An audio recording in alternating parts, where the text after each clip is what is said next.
news of his life today, nobody saw this coming. Doctors have now warned that Senator John McCain's eye surgery is more serious than we thought. Mitch McConnell delayed the healthcare vote after news came out that McCain had a surgery to remove a blood clot above his eye.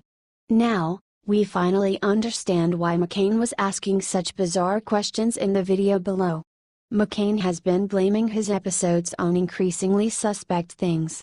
He blamed the following video on the fact that he stayed up late to watch baseball, says the Global News.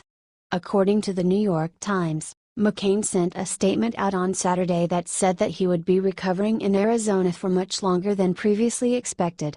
McCain's office said that the 2-inch blood clot was removed from above his left eye during a minimally invasive craniotomy with an eyebrow incision at the Mayo Clinic Hospital in Phoenix after doctors spotted it during a routine annual physical. McCain's communication director, Julie Turallo, says there is no other information available. A craniotomy is an opening in the skull.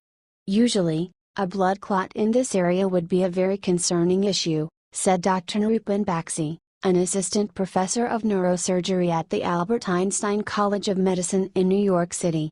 Share this if you hope that McCain recovers. He's might be a fake Republican, but he is a real human. Prayers for his recovery. Thanks for reading.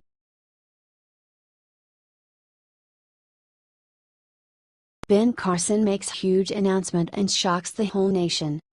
Ben Carson is known as the one who boosts confidence, whose personality is very powerful. His intelligence allows him to be amazing in any job he does. Recently, he is acting Secretary of the U.S. Housing and Urban Development Department. As he was serving, he discovered a welfare law which has been present for some 50 years. The law is to give the chance to low-income U.S. citizens to work for HUD in the local areas they come from.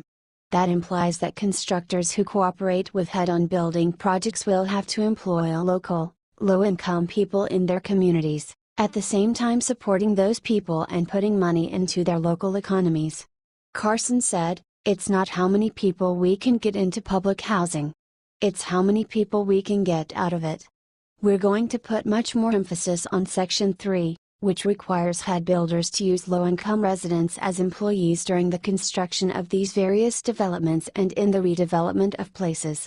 He continued explaining that people have forgotten about this law, which is apparently really helpful. It's largely ignored right now.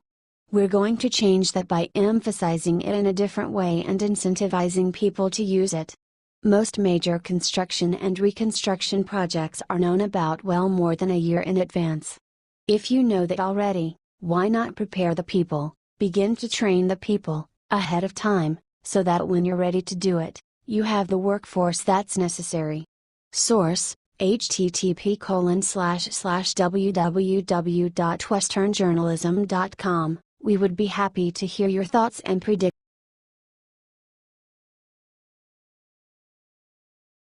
Nancy Pelosi humiliates herself during bizarre press conference. Many have been calling for House Minority Leader Nancy Pelosi to step down in recent weeks after a series of bizarre appearances have called her mental state into question. Though Pelosi claims that she is fine, she fueled rumors that she is mentally ill once again when she made a humiliating mistake during a press conference on Tuesday. The Washington Free Beacon reported that Pelosi was attempting to give a history lesson on the 56 men who signed the U.S. Declaration of Independence, but she instead ended up reading a piece that had previously been proven to contain several inaccuracies. Pelosi was appearing at an event held by Democratic lawmakers to talk about the Democrats for Democracy reform legislative package and With the People campaign, which is a so-called task force aimed at reforming government to ensure it works for all Americans. The House Minority Leader stood up during the event and read The Price They Paid, which was a popular essay circulating around the internet on Independence Day. The essay details the fates of those who signed the Declaration of Independence, but according to the fact-checkers at Snopes, many of its details are inaccurate. Pelosi read the piece after her fellow Democrats discussed how the establishment of the U.S. system of government was breaking from monarchical rule, under which rulers often acted in their own self-interest and not for the people. It's July. We came back from the 4th of July celebration and I saw this article, Pelosi said before reading the article that inaccurately describes the fates of the men who signed the Declaration of Independence. When she had finished, Pelosi asked the audience to ponder the sacrifices so many people made at the start of our country. Understand what our responsibility is to protect what so many people sacrificed so much to achieve for our country, Pelosi said. No wonder Democrats are desperate for Pelosi to step down. Daily Mail reported that New York Democratic Representative Kathleen Rice is leading the calls for Pelosi to resign. We need leadership change.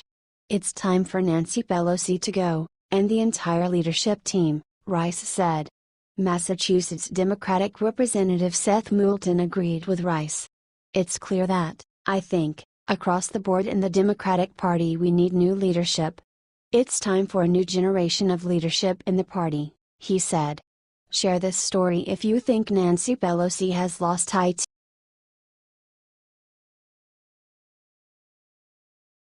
Breaking Barack Obama's $36 million secret revealed. Barack Obama often claimed that his administration was the most transparent one that this country has seen in decades. However, something was just revealed that confirms this could not have been further from the truth. Conservative Journal reported that it was just revealed that Obama spent a record $36.2 million of taxpayer money in legal fees to try and hide things from the press and from the American people. Thanks to the Freedom of Information Act, Obama should have turned over various records when he was asked to. However, he instead spent years and millions of dollars continuing to deny knowing the whereabouts of whatever was in question. It's been confirmed that of the $36.2 million the Justice Department accounted for $12 million, the Homeland Security Department for $6.3 million and the Pentagon for $4.8 million.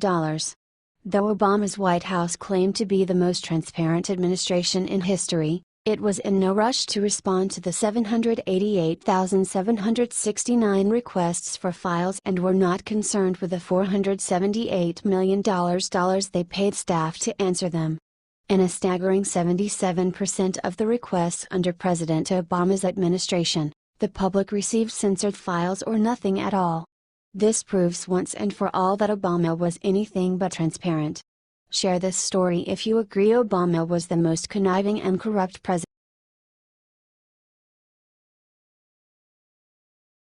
Exposed Republican Delta employee informed that Coulter was targeted on purpose in seat fiasco.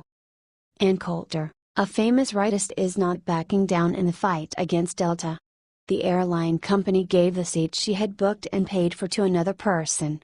Coulter, 6 feet tall, paid additional $30 for an extra legroom seat, but could not seat there. According to the Gateway pundit, Coulter destroyed Delta Airlines this weekend as the staff changed her booked seat, and another passenger got it. As Coulter mentioned, the person who was sitting on her seat was neither old, sick, nor a kid. Does this have a political background? Coulter stated that as she asked for the reason of not being able to sit on the pre-booked seat, the flight attendant answered, "I don't know." She then took Coulter's ticket from her hands and told her to move without explaining anything. Coulter took to her Twitter account to express her disappointment in Delta Airlines, sending out several tweets slamming the poor customer service. She even tweeted out a picture of the woman who was given her seat. "Why are you taking me out of the extra room seat I specifically booked, at Delta?" Flight attendant, "I don't know." pic.twitter.com/A0M1FASXMU, Coulter, at Coulter, July 15, 2017. A Delta didn't give my extra room seat to an air marshal or tall person.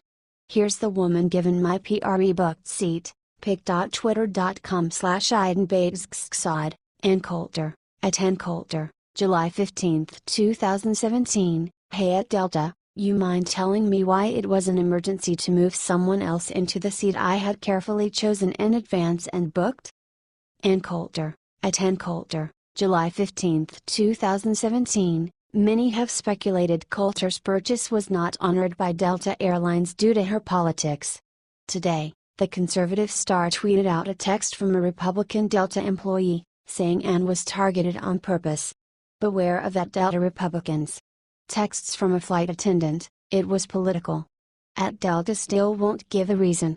pic.twitter.com/tcxb2dapa0, and Coulter, @Coulter, July 18, 2017, we would be happy to hear your thoughts and predictions.